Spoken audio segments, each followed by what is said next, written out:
এতটুকু হালকা পিঁপড়ে একটা চিনির দানা নিয়ে ছিটে চলে যাচ্ছে। আমি রোজ চিনি দিয়ে এদেরকে, কখনো একা নিয়ে যাচ্ছে, কখনো দুজন তিনজন মিলে নিয়ে যাচ্ছে।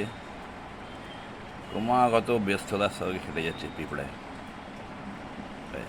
একা একাই নিয়ে চলে যাচ্ছে এগুলো চিনির দানা। কত বড় চিনির দানা! পিঁপড়ের ওজন হচ্ছে 10 গুণ 35 গুণ ভারী।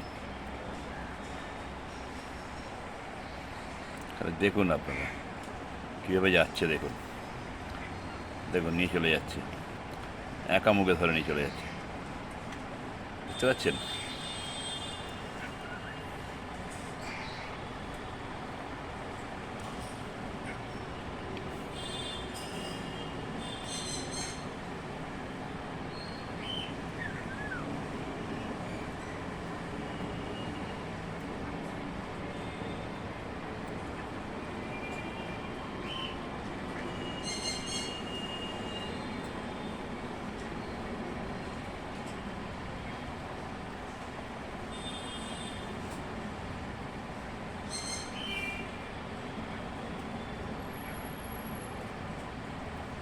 দেখুন একাই নিয়ে চলে, দেখুন দেখুন একাই নিয়ে চলে যাচ্ছে, চলে গেল, চলো।